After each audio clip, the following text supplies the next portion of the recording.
आप देख रहे हैं झारखंड उदय न्यूज़ और मैं हूं ईश्वर छेत्री। जैसा कि आप जानते हैं कि झारखंड उदय न्यूज़ हमेशा से शिक्षा को सबसे बड़ी प्राथमिकता देते आया है।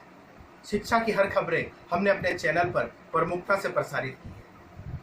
घाटशिला की बात हो या झारखंड की बात हो, हमने समय समय पर यहाँ के प्रतिभावान छात्रों से आपको मिलवाते रहे हैं, क्योंकि हम जानते हैं कि जीवन में शिक्षा से बड़ा और कुछ नहीं होता। शिक्षा का महत्व कितना है हम सभी जानते हैं, और ऐसी क्षेत्र में हमारे जैसे भंडार जैसे क्षेत्र से जब कोई बच्चा उभर कर भारतीय पटल पर जाकर अपना नाम कमाता है तो हमें भी बहुत खुशी होती है।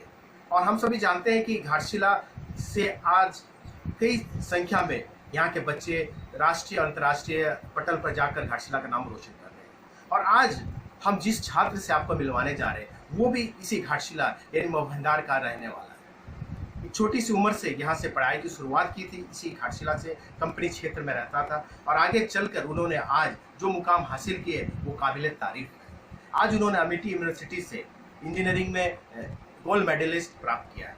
आइए विस्तार से हम जानते हैं उसके बारे में, और सबसे पहले हम आपको मिलवाना चाहते हैं उसी छात्र से जिनका नाम है फैज़ इकबाल। जी हाँ, फैज़ इकबाल जो कि महमूद जी के बेटे हैं और इस बीच हमारे साथ मौजूद है। आइए सबसे पहले मिलते हैं फैज़ इकबाल से। फैज़ जी, सबसे पहले आपको इस सफलता के लिए झारखंड उदय की शुभकामनाएं। एक मुकाम पर पहुंच गए हैं, इस भंडार के क्षेत्र का नाम रोशन किया है। हम सबसे पहले जानना चाहेंगे कि आपने किस क्षेत्र में सफलता हासिल की है? जी, मेरी बीटेक इंजीनियरिंग चल रही थी मैकेनिकल एंड ऑटोमेशन डिपार्टमेंट से एमिटी यूनिवर्सिटी कोलकाता से। सो उसी में जो मेरा फाइनल ईयर का एग्जामिनेशन हुआ था उसी के रिजल्ट के बेसिस पे एवरेज ऑफ 4 इयर्स को देखते हुए गोल्ड मेडलिस्ट के लिए मुझे नॉमिनेट किया गया। सो इसी फील्ड पे मेरी इंटरेस्ट हमेशा से रही थी, इंजीनियरिंग पे जी, मशीन्स पे, ऑटोमोबाइल्स पे। सो इसी पे मैंने इंजीनियरिंग परस्यू किया, और अभी जो भी है सब मेरे फॉर्चुनेट की वजह से है।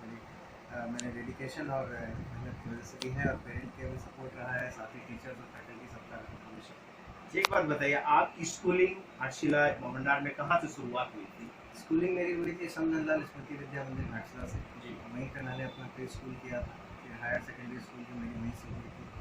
मैंने CBSE बोर्ड के जैसे इंग्लिश मीडियम स्कूल, तो वहीं से करने के बाद फिर मैंने इंजीनियरिंग के लिए अप्लाई किया था एमिटी यूनिवर्सिटी। फिर उसके बाद जो भी मेरी पढ़ाई हुई है बाकी पूरी सरामिटी से ही। आपने किस चीज़ में बीटेक किया है? Engineering mechanical and automation engineering. Mechanical and automation. क्या एमिटी यूनिवर्सिटी एक जाने माना रैंक है इंडिया में, क्या कहना चाहेंगे, कैसा है वो यूनिवर्सिटी, पढ़ाई कैसा, फैकल्टी कैसी है? No doubt, MIT is the best in the university field of education. They provide the best education, no doubt. और फैकल्टीज जितने भी हैं सभी आपके IITs और NIT से और टॉप लेवल रैंक कॉलेजेस या फिर यूनिवर्सिटी से ही ग्रेजुएट होकर के आते हैं। इवन मेरे जो फैकल्टी थे वो खुद भी अपने टाइम पे गोल्ड मेडलिस्ट रह चुके हैं। सो फैकल्टीज़ बहुत अच्छे हैं MIT में, नो डाउट। बाकी कैंपस भी अच्छा है, फैसिलिटीज़ भी है, और सारे तरह के आपको जो भी फैसिलिटीज़ चाहिए होती है एज इंजीनियरिंग स्टूडेंट, चाहे वो लैब्स हो या फिर अदर वो इंटर्नशिप्स वगैरह, webinars, site visit and all, तो सब दिया जाता है। University is very nice. ये क्या रहा है?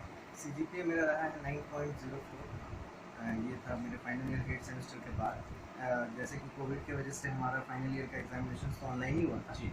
सो ऑनलाइन एग्ज़ाम होने के बाद अभी जो रिजल्ट डिक्लेयर हुआ है वो है फर्स्ट डिवीज़न विद डिस्टिंक्शन। जैसे कि होता है कि कैंपस तुरंत हो जाता है, प्लेसमेंट मिल जाता है, आप लोगों के साथ अभी क्या दिक्कत है? दिक्कत तो जो कोविड की वजह से जो सभी स्टूडेंट्स को हुई है वही हुई थी, क्योंकि एग्जामिनेशंस पेंडिंग थे। सो जॉइनिंग में प्रॉब्लम हो रही थी जॉब्स का। उसके बाद फिर जो जिनके जॉब्स ऑलरेडी प्री ज्वाइन हो चुकी थी, प्री ज्वाइनिंग थी जिनकी, उनकी भी वर्क फ्रॉम होम चल रही थी। और जिनके ऐसे अभी भी बहुत सारे स्टूडेंट्स हैं मेरे क्लास में जिनका अभी भी प्लेसमेंट थोड़ा सा रुका हुआ है, चल रहा है, बट ऑनलाइन बेसिस थोड़ा सा समय लगेगा। वो जैसे ही क्लियर होता है उसके बाद फिर ज्वाइनिंग का डेट वगैरह आता है। कोविड के जैसा सिचुएशन है उसी को नज़र में रखते हुए प्रोसेस हो रहा है। अच्छा, और एक बात हम जानना चाहते हैं कि आप गोल्ड मेडलिस्ट हुए, इसका क्राइटेरिया क्या है कॉलेज यूनिवर्सिटी का? क्राइटेरिया ऐसे बेसिकली है कि आपको डिपार्टमेंटल टॉप होना करना पड़ेगा। आपको आपके जो भी फेलो मेट्स हैं उनसे सबसे ज़्यादा जो CGPA होल्डर रहता है उनको उसको दिया जाता है गोल्ड मेडलिस्ट, और बाकी जो है followed by second and third उनको सिल्वर और ब्रोंज भी दिया जाता है। सो इसी बेसिस पे उनको ये दिया गोल्ड मेडल दिया जाता है। और इसके अलावा और भी बहुत तरह के हैं मेडल्स जो कि दिए जाते हैं परफॉर्मेंस पे, स्टूडेंट ऑफ द ईयर वगैरह।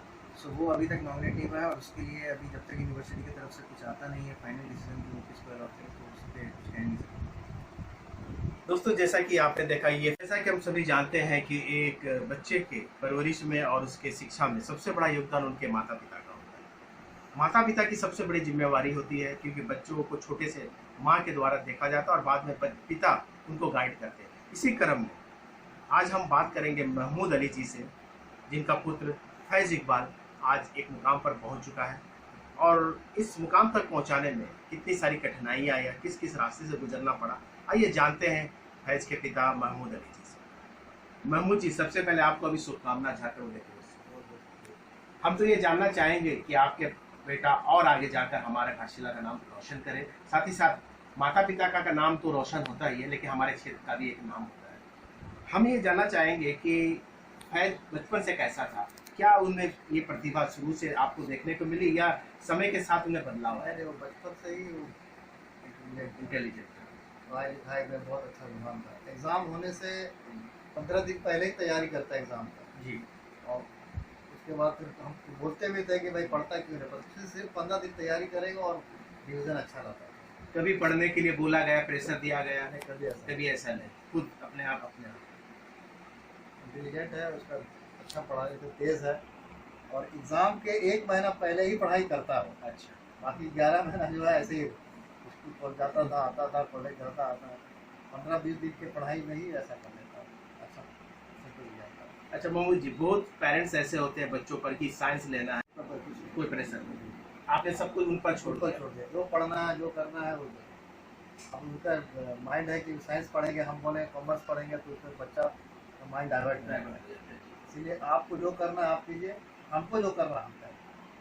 इसी तरह से मैंने आपने उनको सपोर्ट किया, पूरा सपोर्ट। आपके कितने बच्चे हैं? मेरे 2 बेटे 1 बेटी। क्या, और दूसरा बेटा आपका क्या कर रहा बड़ा बेटा वो ट्रिपल ई किया इलेक्ट्रिकल इलेक्ट्रॉनिक्स से, है? जी। इंजीनियरिंग करके बेंगलोर में जॉब में है। एक बेटी एमएससी की है, MSc की एमसीए सॉरी MCA एमसीए करके वो टीचर टीचिंग में। पढ़ाई कर रही है, पढ़ा रही है। और छोटा बेटा है। मैंने पूरी फैमिली को आपने एजुकेटेड बनाया है। जी। क्या लगता है शिक्षा का कितना महत्व है? बहुत महत्व है, बहुत अच्छा लगता है। बच्चा लोग पढ़ लिख करके सेटल होकर अच्छा लगता है। क्या, कैसा फील कर रहे हैं बहुत आज? अच्छा फील कर रहा है, बहुत खुशी होता है। किसी के बच्चे को देख करके अच्छा लगता है, मेरे बच्चे को देख कर अच्छा लगता है। जो है पढ़ लिख करके सेटल कर जाना बहुत अच्छी बात है।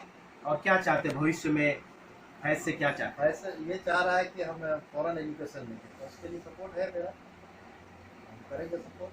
जहाँ तक पढ़ना चाहे पढ़े। ऐसा नहीं है कि उसको हम बोल रहे हैं कि तुम जॉब कर रहे कर रहे, ऐसी बात नहीं है। जहाँ पढ़ना चाहेगा पढ़ेंगे।